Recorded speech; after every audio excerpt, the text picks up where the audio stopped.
ਤੇ ਸਾਡੇ ਨਾਲ ਮਹਿਮਾਨ ਸ਼ਾਮਲ ਹੋ ਰਹੇ ਨੇ ਅਤੇ ਇਹਦੇ ਵਿੱਚ ਵੈਨਕੂਵਰ ਦੇ ਮੇਅਰ ਦਾ ਕਹਿਣਾ ਹੈ ਕਿ ਜ਼ੀਰੋ ਮੀਨਸ ਜ਼ੀਰੋ।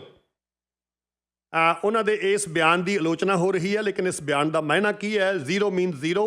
ਕ੍ਰਿਟਿਕਸ ਉਹਨਾਂ ਦੇ ਇਸ ਗੱਲ ਦੇ ਉੱਤੇ ਕਈ ਕਿਸਮ ਦੀਆਂ ਟਿੱਪਣੀਆਂ ਕਰ ਰਹੇ ਨੇ। ਮੇਰੇ ਨਾਲ ਸ਼ਾਮਲ ਹੋਣਗੇ ਇਸ ਮਾਮਲੇ ਦੇ ਵਿੱਚ ਸੌਡਰ ਸਕੂਲ ਆਫ ਬਿਜ਼ਨਸ ਤੇ UBC ਦੇ ਐਸੋਸੀਏਟ ਪ੍ਰੋਫੈਸਰ ਟੌਮ ਡੇਵਿਡੋਫ। ਉਹਨਾਂ ਨੂੰ ਪੁੱਛਦੇ ਹਾਂ ਕਿ what does it mean? Zero means zero, and what are the consequences and why critics are saying things about this statement of the mayor.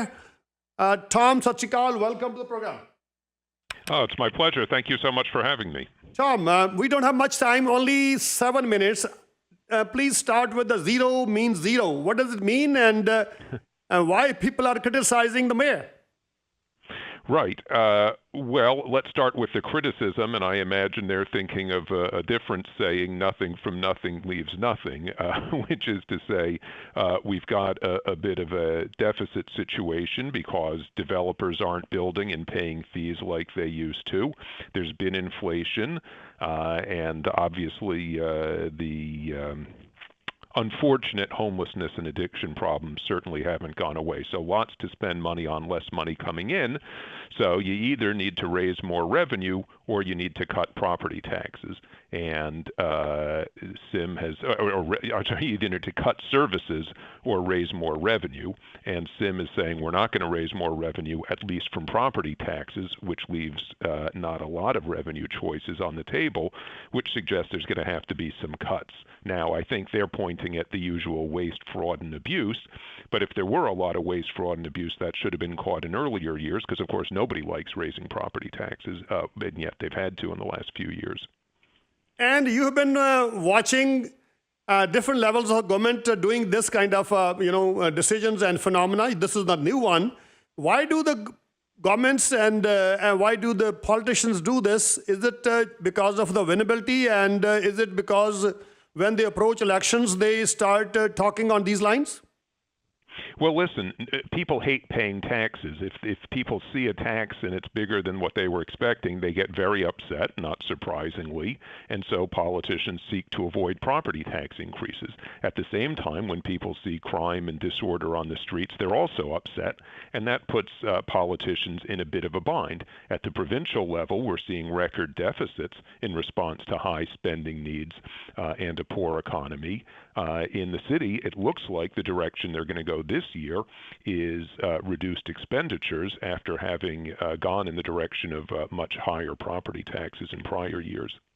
And we know that if the governments, they want to do something worthwhile for the people, for the residents, for the voters, even if they show that they're not going to increase the tax, but somehow there are so many other ways to make money. What are those other ways, other possibilities?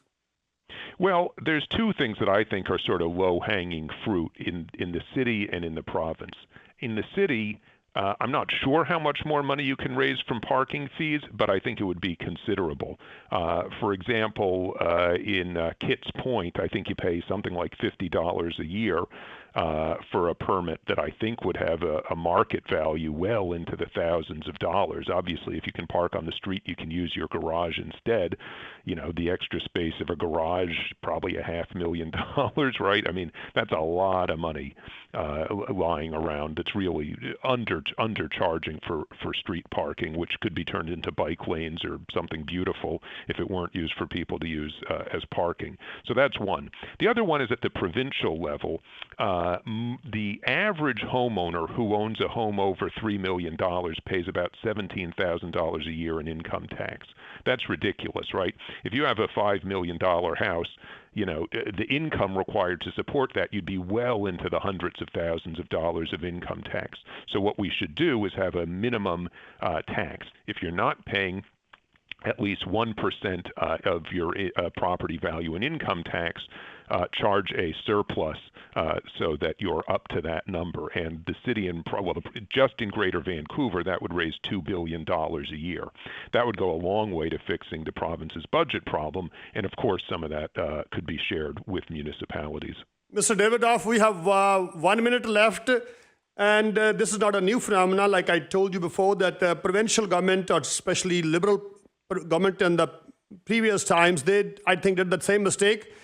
Isn't there any phenomena, any balance, any system that keeps a check on these politicians not to do these kind of things just to make people happy? Voters have to be careful. They need to look at there's a lot you have to keep an eye on. Obviously, politicians are going to be tempted to cut services in the future.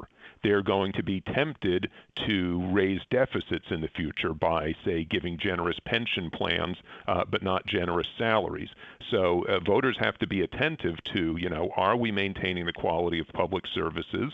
Are we spending money in a wise way? And are we taxing the right goods and services? And that's a hard job for voters, but really they're the ones who have to discipline politicians who otherwise, of course, are going to be tempted to defer pain, hide stuff, and try and have somehow both low taxes and high services while they're in office. Mr. Davidoff, sir, thank you very much for your time. Have a nice day. My pleasure. You as well. Thank you.